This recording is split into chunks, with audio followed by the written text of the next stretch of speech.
हमारे साथ राजीव डोगरा जी भी जुड़ गए हैं, पूर्व राजनयिक। बहुत बहुत धन्यवाद सर जुड़ने के लिए। राजीव जी, आपका आंकलन क्या, आप कैसे देख रहे हैं जो ये जो तस्वीरें हमारे सामने आ रही हैं, जो अटैक हुआ है यूक्रेन की तरफ से, कहा जा रहा है रूस द्वारा?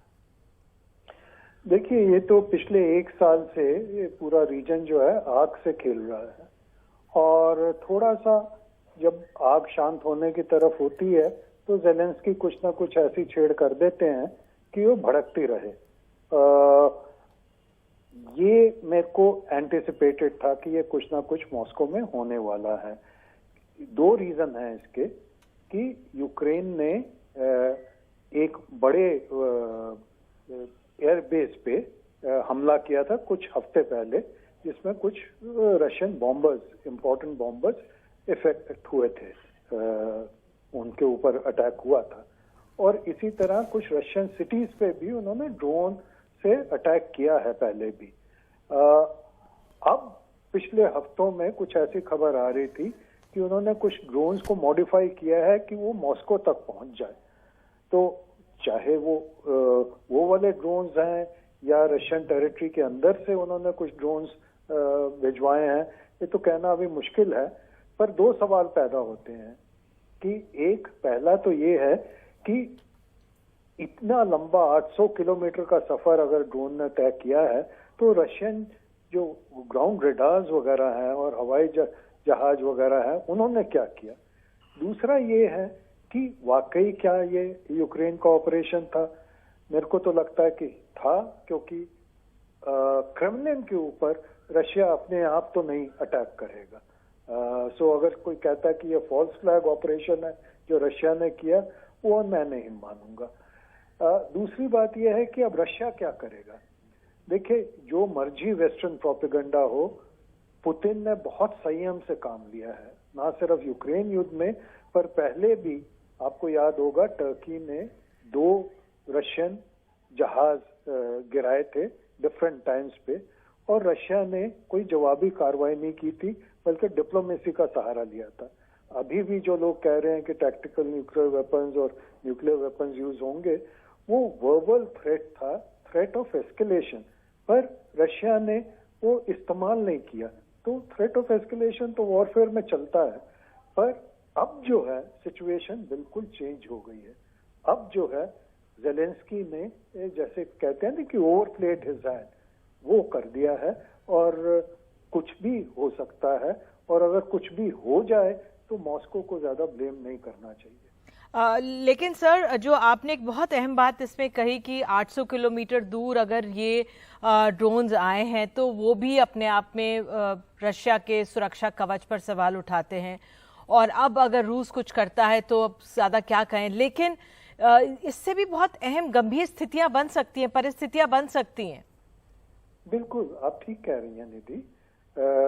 देखिए, किसी भी कंट्री का, चाहे रशिया हो या यूएस हो या फ्रांस हो या कोई और कंट्री हो, सबसे महत्वपूर्ण जगह होती है जहां उनका झंडा लहरा रहा होता है, और झंडा लहरा रहा होता है सुप्रीम लीडर के यहाँ, in this case president Putin का जो क्रेमलिन है, उसके ऊपर, उस डोम के ऊपर जहां उनका दफ्तर है, उसके ऊपर अटैक हुआ।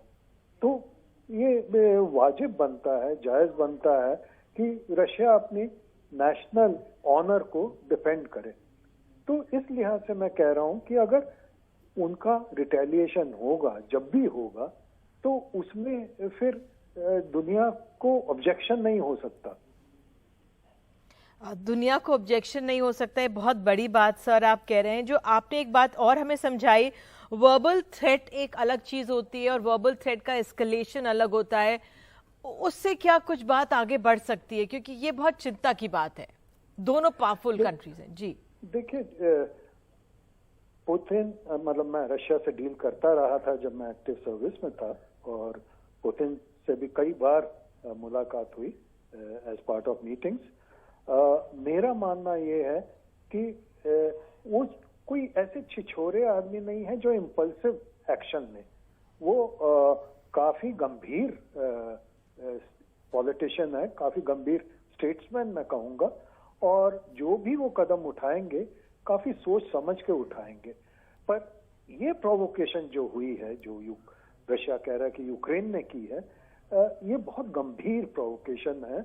और इसलिए मैं बार बार ये दोहरा रहा हूं कि रशिया अगर रिटेलिएट करेगा तो ज्यादा आपत्ति आप नहीं कर सकते, क्योंकि आपने रशिया के हार्ट पे अटैक किया है और फिर सोचा कि कोई एक्शन नहीं लेगा, ये तो कुछ अजीब सी बात होगी। बिल्कुल सर, जो आप ये बात कह रहे हैं कि गंभीर व्यक्तित्व के हैं व्लादिमीर पुतिन और कुछ ऐसी जल्दबाजी में कोई कदम नहीं उठाएंगे, क्योंकि एक तरफ से कहा जा रहा है रूस की तरफ से कि कुछ इमीडिएट रिटेलिएशन नहीं होगा, लेकिन सोच समझ के अपने हिसाब से वो करेंगे। सर, आपने जिस तरह से कहा कि आपकी मुलाकात हुई व्लादिमीर पुतिन से, जरा ये बताइए जो ये वॉर इतनी एस्केलेट हुई है और जो परिस्थिति बनी है अपने आप में, उसका आंकलन आपके नजर में क्या है? देखिए, मुलाकात नहीं हुई, मुलाकातें हुई हैं जी। और जो ये स्थिति बनी है, इसमें मैं अपने शब्दों में क्यों कहूं, मैं तो किसिंजर के शब्द कहूंगा, और जो अभी उनके डायरेक्टर CIA हैं बर्न्स, उनके शब्दों में कहूंगा। वो दोनों ने वार्न किया था कि भाई आप नेटो को और अमेरिका को कि आप यूक्रेन में अपना नेटो का एक्सपेंशन ना करिए। आपने वर्ड ऑफ ऑनर दिया हुआ है रशिया को, अगर आप करेंगे तो इसका कुछ ना कुछ जवाब मिलेगा आपको।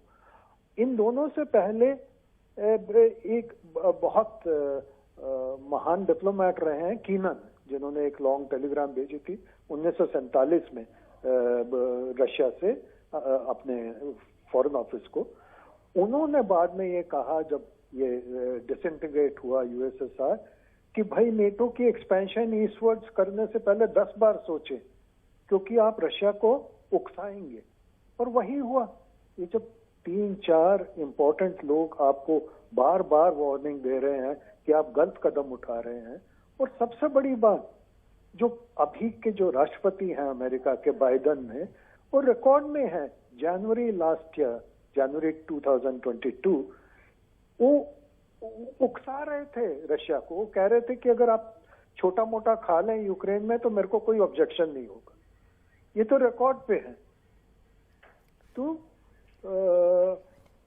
इसमें जो रशिया ने कदम उठाए, वो मेरे को वही याद दिलाते हैं जो क्यूबा में रशियन मिसाइल्स आने पे केनेडी ने थ्रेट देने शुरू किए थे। तो आप अपनी प्रोटेक्शन तो चाहते हैं, दूसरों की प्रोटेक्शन नहीं चाहते, ये डबल स्टैंडर्ड है। बिल्कुल, बहुत अहम आपने बातें रखी हैं सर, और स्थिति को हमें समझाया, इसके लिए फिलहाल शुक्रिया। और मुझे बताया जा रहा है VB सोनी, पूर्व राजनायक, हमारे साथ जुड़ गए। सोनी सर, आप का क्या आंकलन है जो परिस्थितियां इस समय बनी हुई हैं मॉस्को में, क्रेमलिन में, जो दृश्य भी आ रहे हैं सामने? सबसे पहले बताऊं कि मैं अभी बाहर गया था, अभी आया हूं। मुझे पूरी तरह पता नहीं है कि क्या क्या हुआ है, लेकिन मैं यही कहूंगा कि स्थिति काफी गंभीर है और इस गंभीर स्थिति को ध्यान से रखना पड़ेगा, बिकॉज इसमें कोई एक्सीडेंट हो जाए या कोई मिसकम्युनिकेशन हो जाए तो उसके जो कॉन्सिक्वेंसेस हैं बड़े ग्रेव हो सकते हैं। तो इसलिए लाइन ऑफ कम्युनिकेशन हमेशा हमको रखनी चाहिए। जो बाहर वाले मुल्क हैं जो कि इस प्रकार की कोई सीरियस सिचुएशन नहीं चाहते, उनको इसमें एंटर करना पड़ेगा, क्योंकि एक गलत स्टेप उठा तो ये कैटास्ट्रॉफी होगी। एक्सीडेंट से काफी चीजें मारे जाएंगे, लोग बाग मारे जाएंगे, उसका रिएक्शन होगा। तो इसलिए इस वक्त काम डाउन करने की जरूरत है। चाहे कुछ भी सिचुएशन हो, उसको बाद में हम हैंडल कर लेंगे।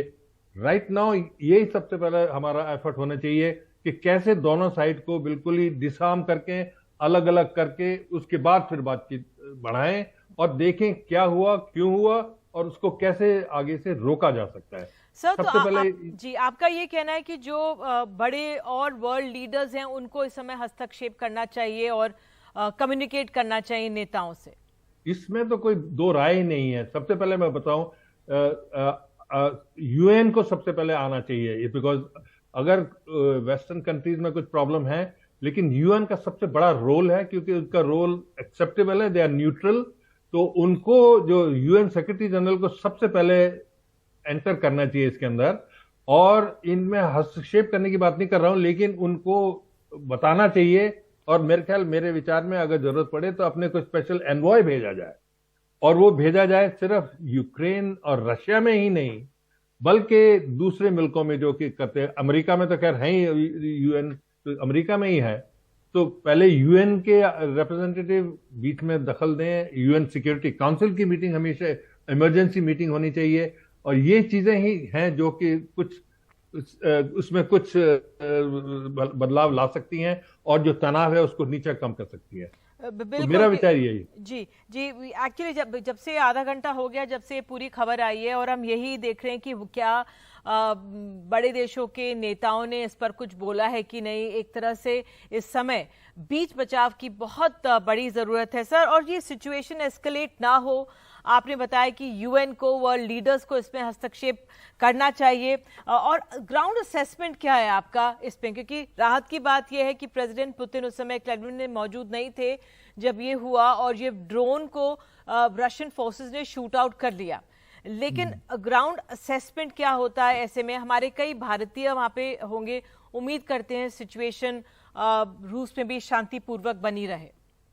तो यही मेरा कहना है क्या है कि आजकल ये ड्रोन टेक्नोलॉजी आ गई है, इसके बड़े बड़े इम्प्लीकेशंस हैं, क्योंकि उसमें आपको बड़ी बड़ी मिसाइल नहीं भेजनी, आपको छोटी सी चीज मशीन को जो कि डिसाइफर दिखाई भी नहीं देगी, उसको आपने कुछ छोड़ दिया, एक थोड़ा सा पटाखा कर दिया, तो उसके इमीडिएट रिएक्शन क्या होंगे, ये चीज हमको बचानी है और देखना है कि क्या कर सकते हैं।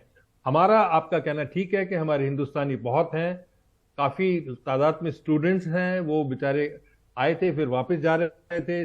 बिजनेस कम्युनिटी आपका काफी एक्टिव वहां पर है, मेरा तो उनके साथ संपर्क है, तकरीबन हर रोज कुछ न कुछ किसी न किसी से बातें होती रहती हैं। तो उनके दिल में भी एक डर बैठा हुआ है कि इस वक्त जो नया तनाव शुरू हुआ है, इसने जो कुछ उन्होंने 5-6 महीने में अपनी सिचुएशन को इंप्रूव की है, वो फिर गलत हो जाएगी। तो इसका मतलब है कि उनका सारा रहना सहना, बिजनेस, सब चीज ठप हो जाएगा। तो इसलिए इस वक्त तो उनकी सिक्योरिटी की जरूरत है, बिजनेस बाद में देखा जाएगा, लेकिन सबसे पहले उनको आपस में मिलजुल के बातचीत करनी है, एम्बेसी के साथ कांटेक्ट रखना है, कैसे स्टेप लिए जाएं, कैसे सिविल